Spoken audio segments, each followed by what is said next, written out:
रामचंद्र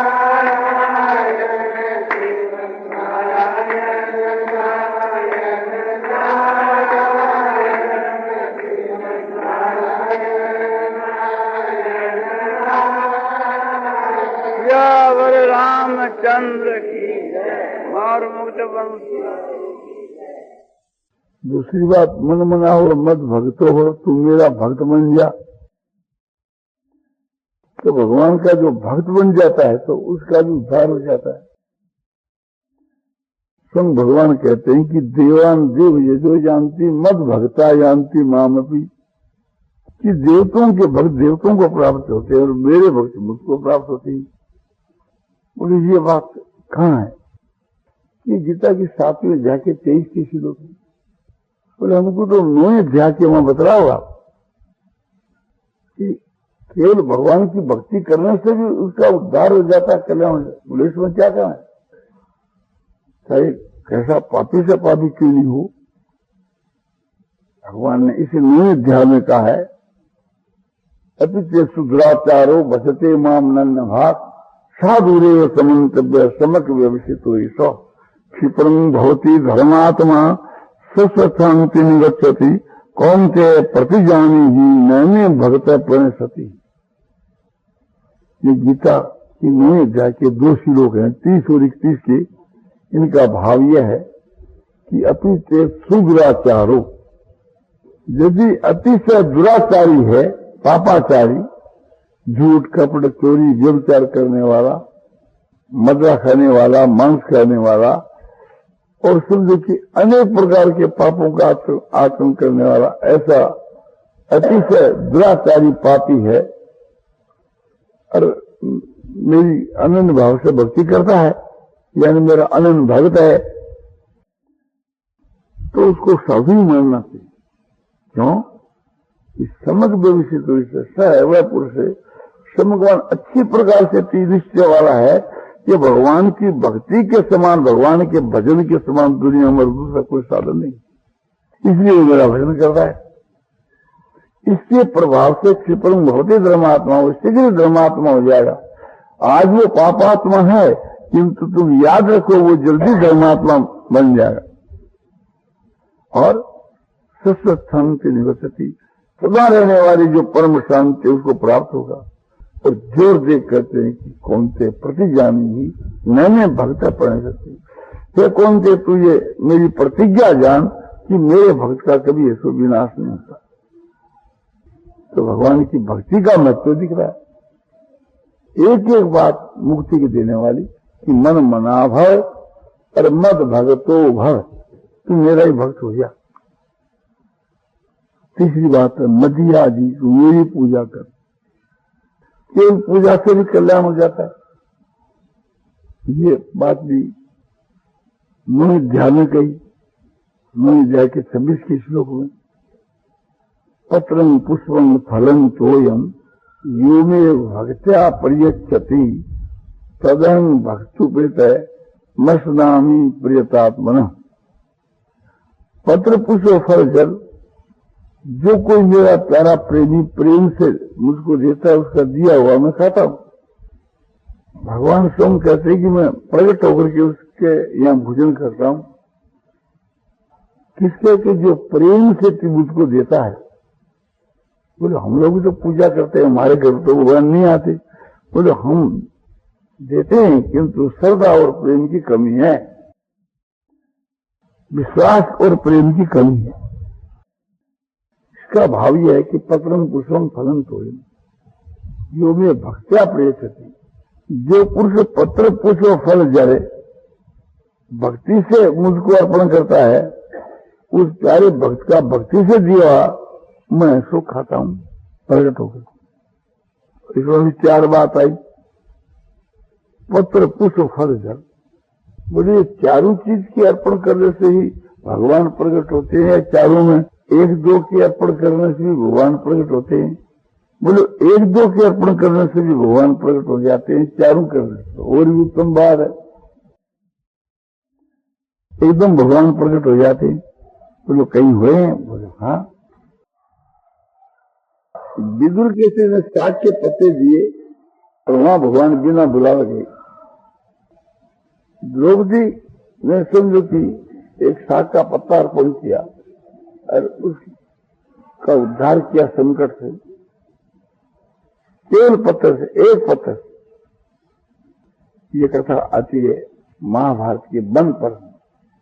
महाभारत के वन पर्व में ये कथा इस प्रकार से आती है। एक समय की बात है कि दुर्वासा जो ऋषि, ये दुर्योधन के यहाँ गया था, तो दुर्वासा के मन बहुत खातिर थे।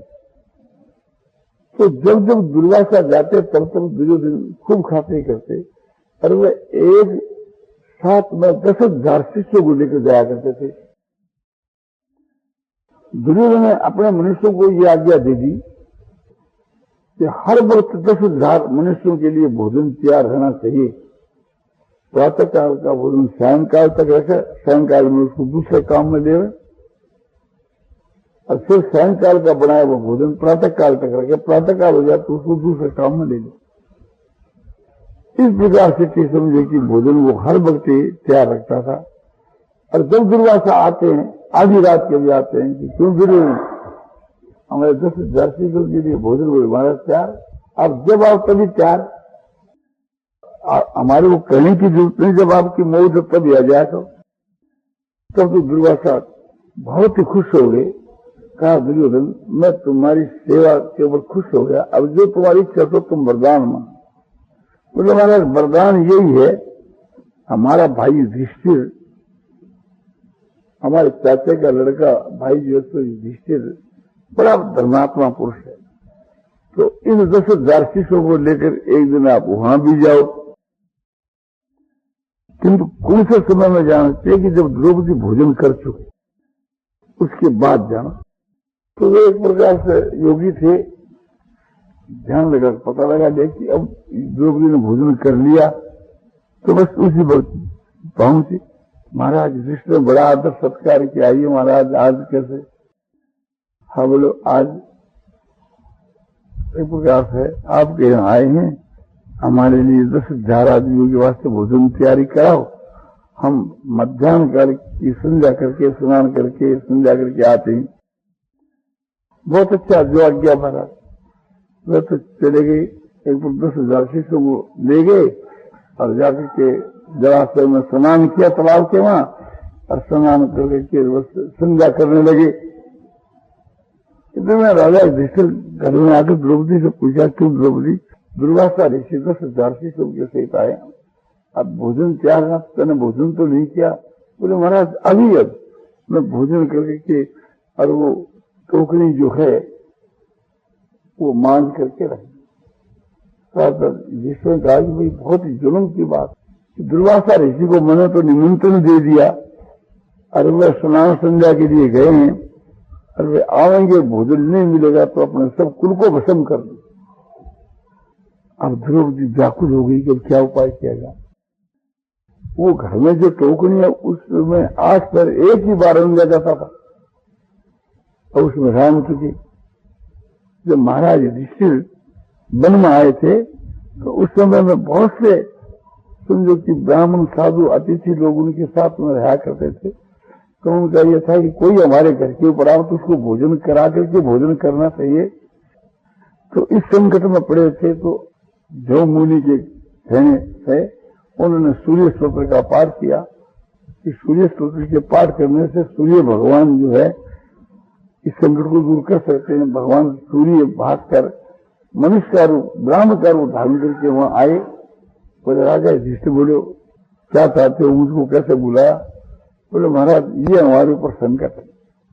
जब राजा युधिष्ठिर भाइयों के सहित वन में विदा हुए उस समय में उनकी प्रजा, अधिकांश प्रजा एक प्रकार से भगवान महाराज युधिष्ठिर के साथ में चली। युधिष्ठिर ने बहुत अनुनय विनय करके सबको बहुतों को लुटाया, पर फिर भी हजारों आदमी उनके साथ के बीच में चले आए। महाराज ने बहुत कहा तो उन्होंने कहा कि राजन आप कोई बात की चिंता न करिए, हमारे खाने पीने का जो भार आप पर हम नहीं आने देंगे। हम भीख मांग करके या वन में कंद मूल फल ला करके खाएंगे, और आप इसके ऊपर हमारा भार नहीं आएगा। बोले आपकी मर्जी। तो भी शंकरी अध्याय वहां उनके साथ में रहते थे। बात को लेकर के राजा युधिष्ठिर ने सूर्य भगवान से प्रार्थना की कि ये हमारे में संकट है, हम राजच्युत हो गए और थोड़ा बहुत घूम फिर करके भोजन के लिए लाते हैं, तो हमारे दिल में ये रहता है कि सबको भोजन करा के भोजन करें, तो अब कराने के वास्ते कुछ रहता ही नहीं, क्या करावें। तो सूर्य भगवान ने एक टोकरी दी, बोलिए तुम लो, इसमें जो कुछ हो राम लिया, और राम देने के साथ ही वो अक्षय हो जाएगा। 8 घर में एक दफे इसके मारा न जाएगा, और फिर 4 लाख आदमियों को भोजन कराओ, उसमें उतना ही रहेगा। सबसे बाद तुम्हारा कौन जीवन दे, बोले द्रौपदी। बोले द्रौपदी के जीवन के बाद सब समाप्त। ऐसी वो टोकरी उनसे मिली थी सूर्य से। दुर्योधन को इस बात का ज्ञान था। दुर्योधन ने पहले ये इकरार कर दिया दुर्वासा से। दुर्वासा ऐसे ही मौके पर आए। अब द्रौपदी बिल्कुल व्याकुल हो गई कि क्या करना चाहिए। एकांत में बैठ करके भगवान श्री कृष्ण को पुकारने लगी कि हे नाथ, हे हरि, हे गोविंद, हे वासुदेव, हे नारायण।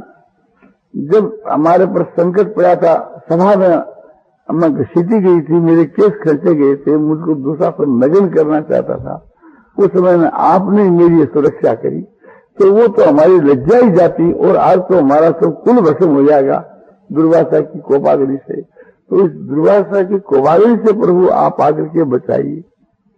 करुणा भाव से विलाप करने लगी द्रौपदी, हे नाथ, हे हरि, हे गोविंद, हे वासुदेव, हे नारायण, आप क्यों विषम करते। आपने एक प्रकार से सभा के बीच में हमारी रक्षा करी थी, किसी ने भी रक्षा नहीं। उसी वक्त भगवान वहां पास, भगवान ने कहा कि द्रौपदी क्यों विलाप करती है। हाँ, बोले महाराज बड़ा भारी संकट है। बोले कोई चिंता नहीं, मुझको थोड़ा खाने के लिए। बोले महाराज खाने के लिए होता तो फिर बात ही क्या। बोले मेरे एक आदमी के लिए भी नहीं। बोले नहीं महाराज बिल्कुल नहीं। बोले देखो, बोले जो कुछ था हम रोज रान देते हैं, जो मिल जाता है उसको टोकरी में रान देते हैं, और मैं भोजन कर चुकी। बोले तुम भोजन कर चुकी। बोले भोजन भी कर चुकी है, उसको मांज करके धो करके उस बटोरी को रख दिया। बोले अच्छा लाओ, वो बटोरी को लाओ जैसी है, लाई। लाकर देखा तो उसके गलबे के एक पत्ता लगा हुआ था साग का। उस साग के पत्ते को लेकर के भगवान ने अपने भोग लगाया और कहा कि विश्व देव तृप्त हो जाए। विश्व देव तो खुद आप ही हैं, तो आपकी तृप्ति होगी तो सारे विश्व की तृप्ति हो गई। फिर सहदेव को बुलाया कि सहदेव जाओ, यह जलाशय के ऊपर ये 10,000 शिष्यों के सहित दुर्वासा स्नान करने के लिए, संध्या करने के लिए गए, और बहुत समय हो गया, तो बुला लाओ। बोले चलो भोजन तैयार है, भोजन तैयार है, चलो। सहदेव के हर्ष का ठिकाना नहीं। बोले जब भगवान आ गए तो क्या परवाह है। अभी भोजन एक आदमी के लिए भी नहीं है, किंतु 10,000 आदमियों को बुलाने के वास्ते सहदेव जा रहा है। उसके दिल में खाते है कि हमारे घर में भगवान बैठे, हमको क्या परवाह है, अपना ही संभालेंगे। वहां क्या हाल कोई, वहां सब कोई ओम ऋतम से सप्तम इस प्रकार से इस मंत्र का पाठ करते थे। पाठ करने के समय के बीच के मां समझो कि सबका पेट यहां तक भर गया, डकार आने लगी। ओम ऋतम से इस मंत्र का जब आपने ये अगमसन जप है तो नासिका को जल में डुबाना होता है, तो जल के वहां बैठ कर संध्या करते थे। जब नासिका को नीचा करने लगते हैं तो शरीर झुकता नहीं। तो दुर्वासा ने अपने शिष्यों से पूछा, क्यों भैया तुम्हारा क्या हाल है। बोले महाराज जो आपका हाल है वही हमारा है, यहां तक सब पेट भरा हुआ है। तो बोला कि क्या कहें, हम भगवान के भक्तों से डरते हैं। अमरीश के यहां हमारी फजीती एक दफा हो चुकी, तो राजा युधिष्ठिर जी कृष्ण का भक्त है, तो हम एक प्रकार से भैया डरते हैं युधिष्ठिर से। यहां तक चल दो आप, लौट कर मत चल। तो वहां से सब भाग गए। जब भाग गए तो उसके बाद में सहदेव पूछा, वहां सहदेव घाटियों से पूछा कि भाई यहाँ दुर्वासा ऋषि आए थे।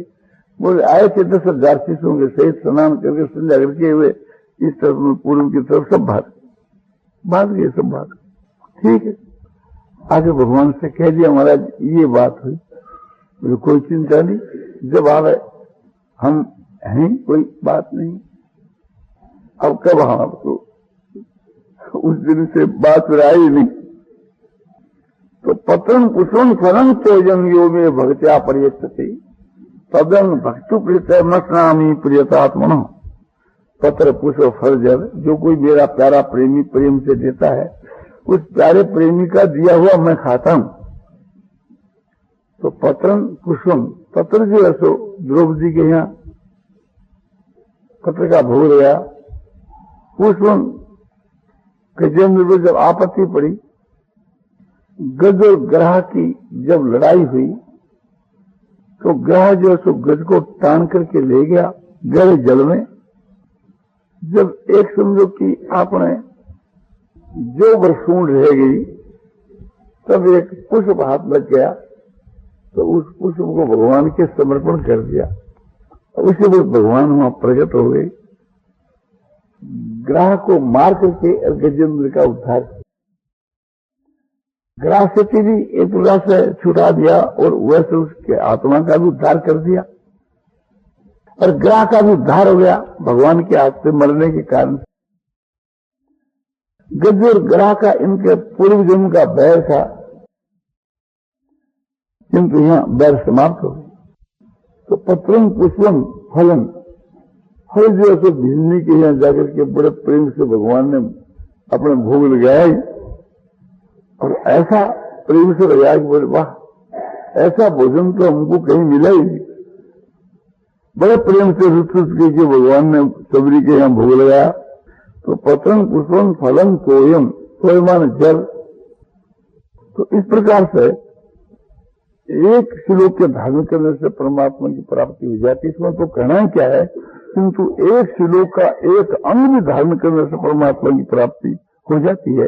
इसके लिए आपको ये 9 अध्याय का 34वां श्लोक बताया, और ये श्लोक ठीक आधा श्लोक 18वें अध्याय के 65 मां भी आया है।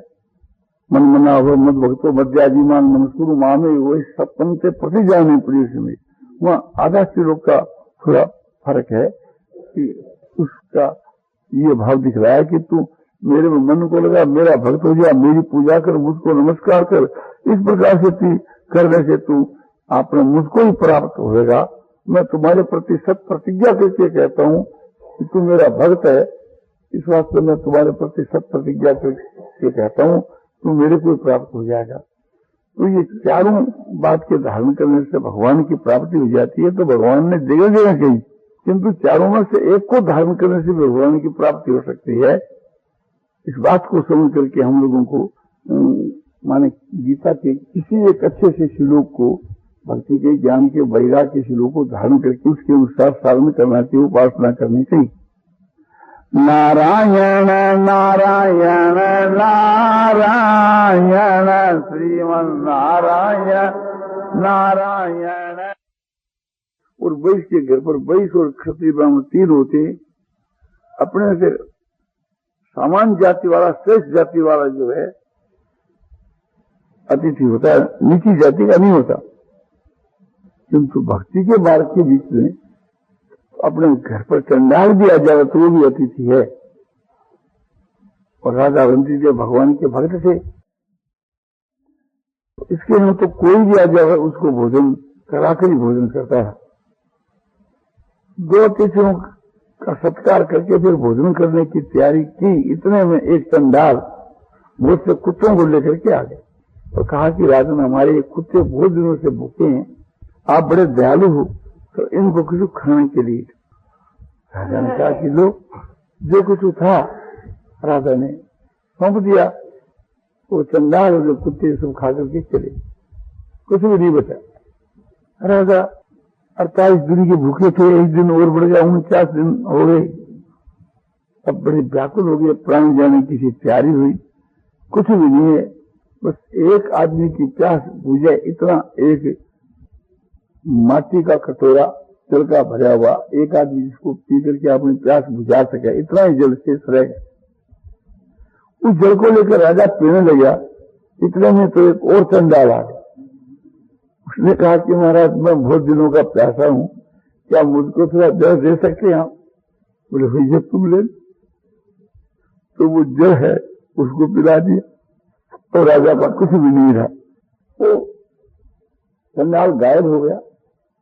और वहां ब्रह्मा विष्णु महेश अपने असली रूप से वहां प्रकट हो। नारायण नारायण नारायण श्रीमन नारायण नारायण श्रीमन नारायण नारायण श्रीमन नारायण नारायण श्रीमन नारायण नारायण श्रीमन नारायण नारायण नारायण नारायण